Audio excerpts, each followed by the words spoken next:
Alright, because I'm always being asked this, today we are going to speed run making a techno, like a minimal techno patch on the Serge modular synthesizer. And I'm going to try and explain as in depth as I possibly can. So, we're going to start with our timing, our clock. We're going to use the dual slope generator. And we want to use one of these jumper cables to go from the gate output into the trigger input. What this is doing is creating a loop, saying at the end of the cycle, send a pulse out of the trigger output and go into the trigger. So send a pulse out of the gate output and go into the trigger input. So once this waveform is complete, it will send that pulse out and it will trigger itself again. And we can control the shape of the waveform, which will be important later, but there's a rise and a fall time. But right now we are just using the gate output that's being looping for our clock. Then we are going to go to our sequencer here. The clock input is where you're going to take the gate, you're going to put into the clock input, and that will start to sequence. And you can see from the lights going, I don't know if you can see that, these lights here, that our sequencer is going slowly. Probably could make that a little faster, probably, for some techno. Let's say I don't want all 16 steps for my sequence. Let's say I only want 7. These red outputs on top of the numbers are pulse outputs. When the step reaches that step, when the light's on that step, it's going to send a pulse out of this red output. So on 8, we want to go into the reset pulse. So when the sequence gets to the number 7, it's going to want to go to 8, but instead, because that pulse is triggering the reset, it's going to go right back to the beginning. And you can set with your finger where the start of it is, but the end will always reset to wherever your start position is. Now, we want a sound source. I'm going to use a simple sine wave. I'm going to set the master frequency kind of down here because I want some lower frequencies. This is relative. There's no westernized scale for this. I'm going to go to my mixer and I'm going to go to input 1, make sure my gain is all the way down so I don't fry my ears. I'm going to turn it up slowly. So now we're just hearing our sine wave. And I can change the frequency.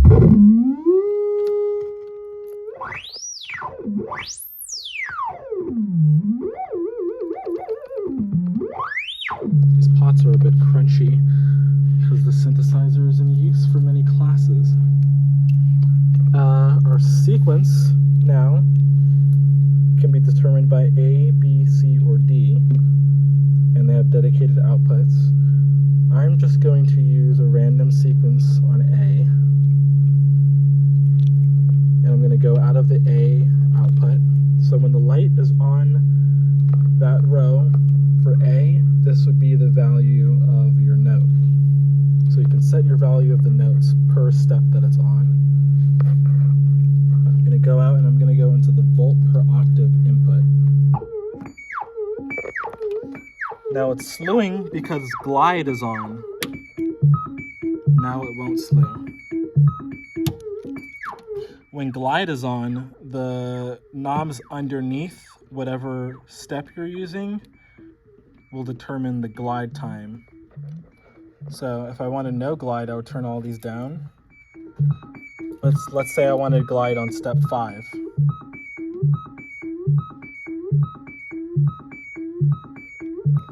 Or let's say I wanted glide on step 6.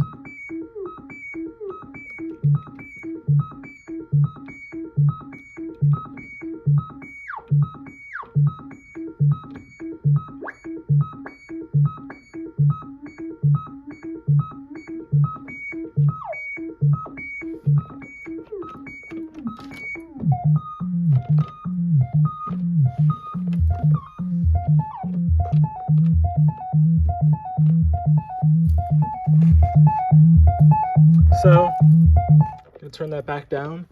Now that we have a sequence, we want a kick drum. So I'm actually gonna tell you how to synthesize your own kick drum. There's a few ways to do it. I'm going to be using a filter and talking about filter pinging. So filter pinging is sending a short pulse to a filter from anywhere.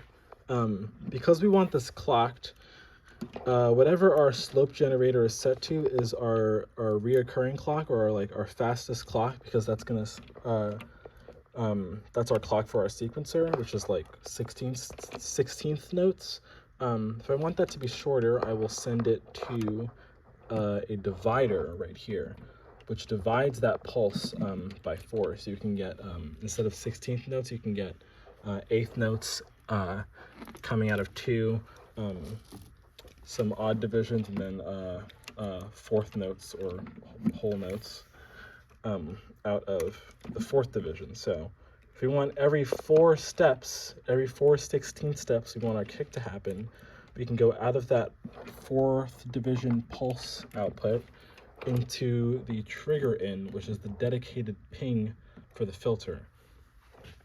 Now, the decay of this pinging is determined by the resonance or the Q of the filter. We can kind of go out of any of these outputs besides the notch, because they all have resonance to them that can be added, whereas the notch filter takes away, so it doesn't have the same sort of resonance. And we can go into another input on our mixer, input 2. And you hear that very short pulse. The frequency is already low. If I turn it up, you'll hear that pulse, and as I add resonance, you'll hear that pulse start to ring out. Now, I want a bass drum, so I'm going to turn that down. But this bass drum doesn't have any bite to it. It's just a single tone, and it gets triggered and it resonates. If I want to add a sort of envelope to that, I would have to also trigger an envelope.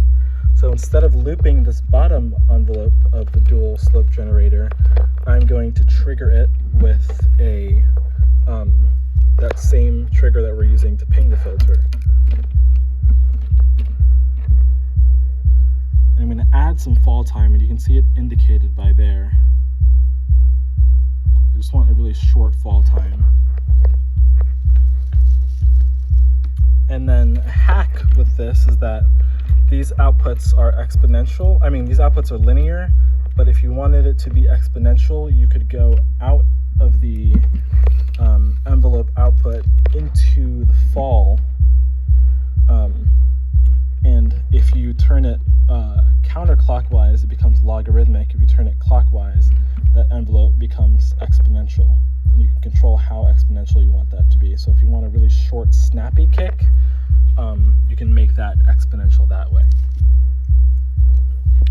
Now I'm going to be going out of the output of that envelope generator into the control for the frequency of our pinged filter. And you can start to add slowly that kickness, that envelope, that short pulse at the beginning of the kick, that short envelope at the beginning of the kick, to shape it.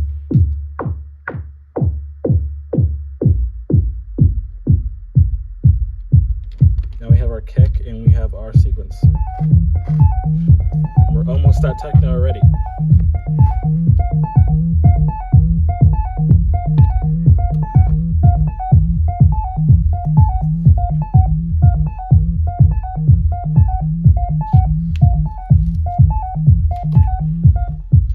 So there are some effects on here, so just to spice up and get this sine wave sequence that we have a little more interesting and evolving over time, which is what makes techno and minimal techno so hypnotic, we can use the delay over here. And now these are paper face, like old style 70s style serge modules over here. That have a little bit of a different interface. This triangle means it's an input, and if it's a square, it means it's an output. If it's round, it means that it's CV for it, and these are basic controls for it. So I'm just going straight in. There's volume control underneath, and then straight out into our mixer. This delay is really crunchy, so you have to tune it.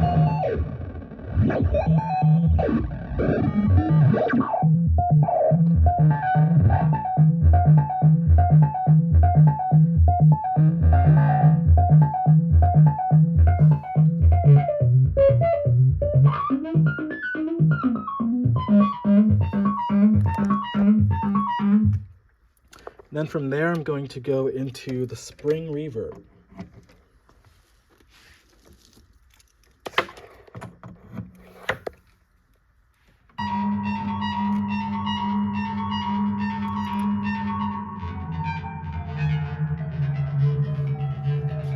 This will kind of be my background texture, I think, because now it's very washed out. And then I will have another sequence that's cleaner to go on top of it. So what I did was just plug that into a mixer over here, and then out into my main mix over here, so that I can have more inputs to add other things. I'm going to take the same clock that we're using to clock our main sequence. Could even stack it straight from this clock over here and go to the other sequencer over here, sending the same clock to this other sequencer. I'm going to stack these cables with a little hole that's right in between to get a longer cable. So you don't have to use super long cables with this, because you can just stack them right on each other and they don't need to go anywhere. Stretch that to my clock over here. The same way I made this sequence 7 steps, I'm going to make this sequence 5 steps by going out of 6 into the reset, making sure it starts at the beginning, and creating a random sequence. I'm going to send that out of A to the volt per octave of an oscillator over here.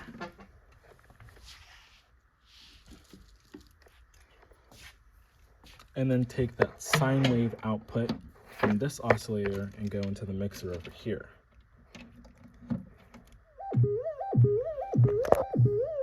Turn that glide off. And add in our other elements now.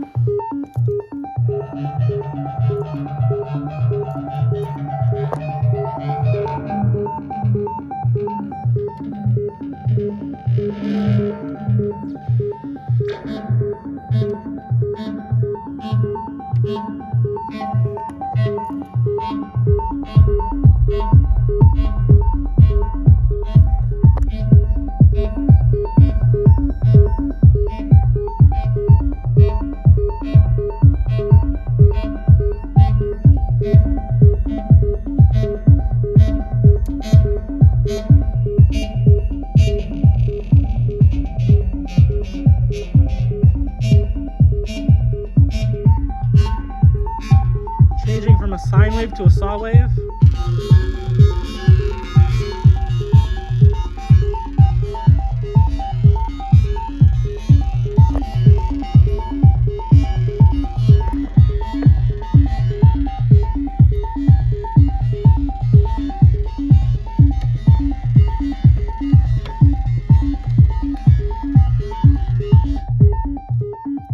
Right now I'm mixing in back the original signal of that reverb with itself to get that original signal back so it's not so washed out.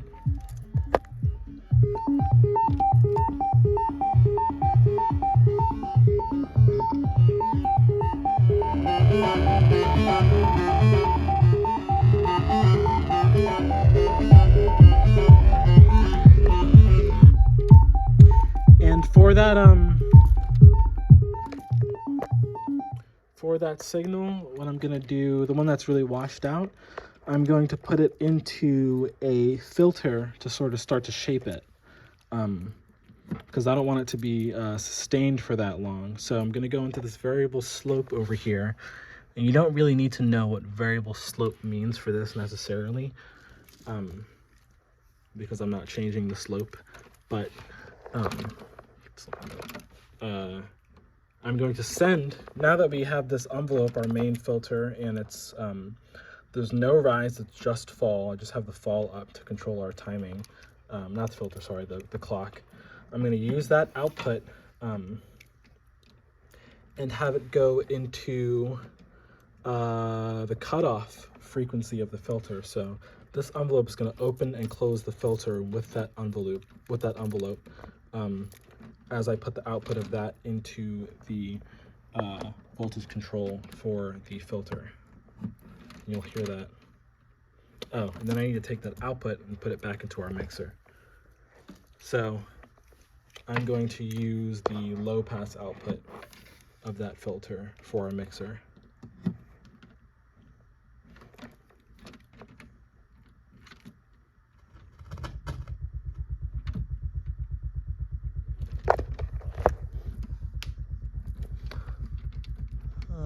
You should be hearing this. So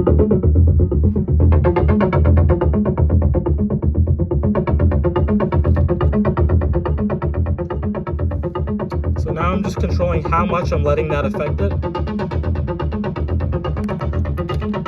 And that envelope is linear, and I want it to be a little more snappy, so I'm going to do that same trick I did to make the kick envelope exponential and use it on our main clock and just get our timing back right where it's supposed to be.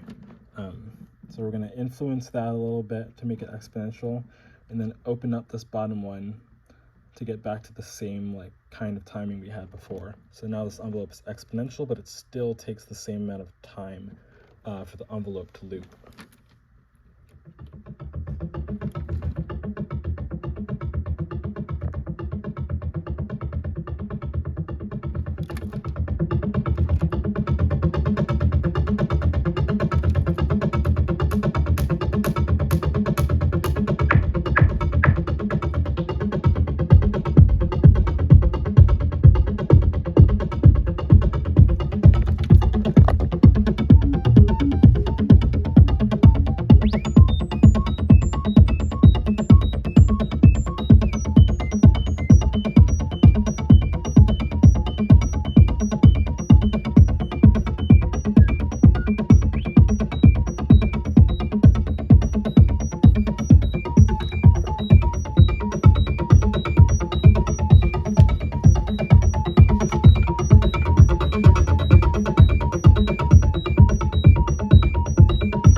Opening up the filter.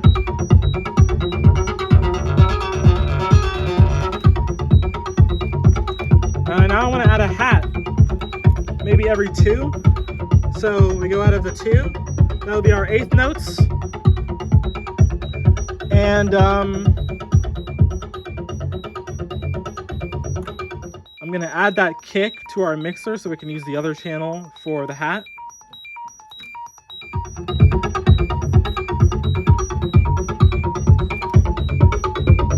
You'll see why in a second.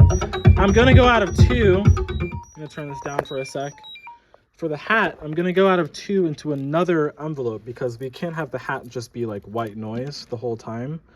Another fall only envelope. Maybe I'll add some rise to it if I want it to be like a shaker.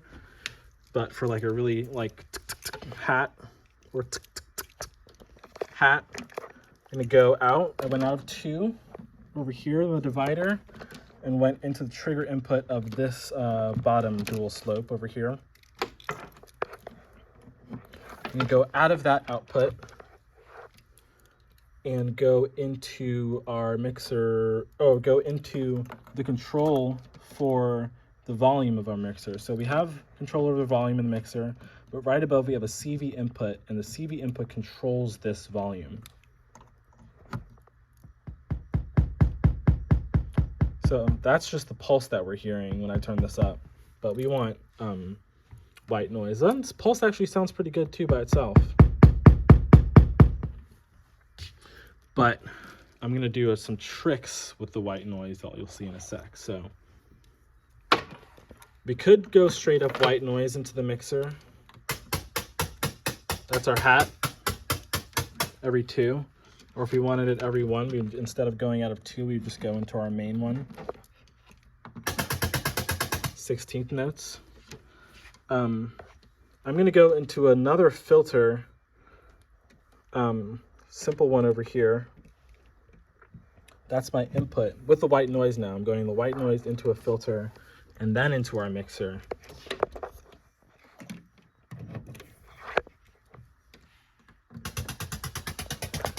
Now I can control the cutoff of the filter somewhere, not there. That's that high pass. And because we have CV over this, I can now say like every 5, now I'm just going out of the 5 output of the divider. Every 5, I want that filter to be a little bit brighter. So I went out of that pulse, and I'm going to the CV input of this filter.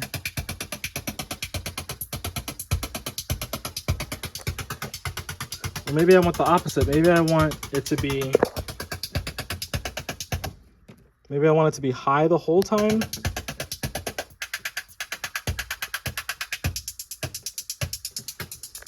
Then I have the low filter sometimes. So every 5, the CV is saying filter go low and then go back up.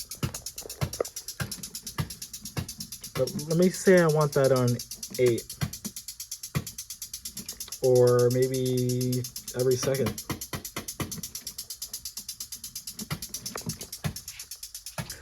I can also combine this with the pulse output here. So maybe on step 2, when that sends a pulse, I also want it to control the filter. So I'll just add it to that.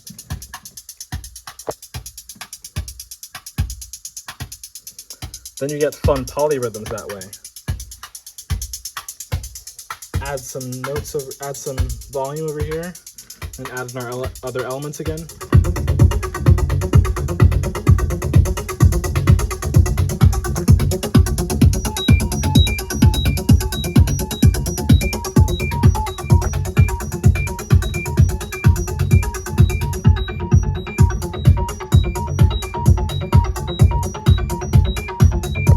I want to change my fall.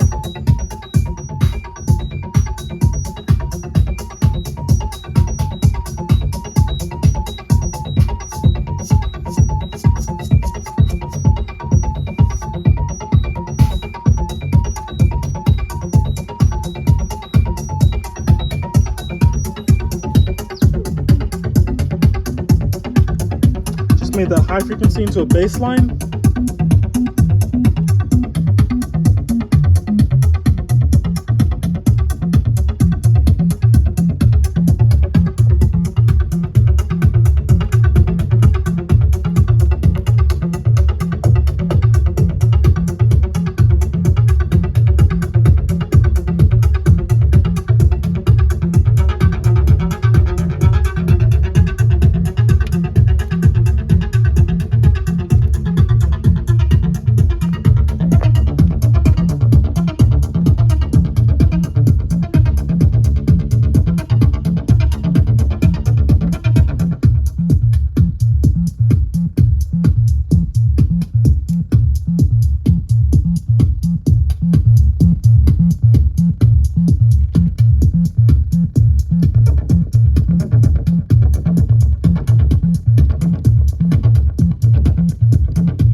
hopefully you learned something. Thank you for watching.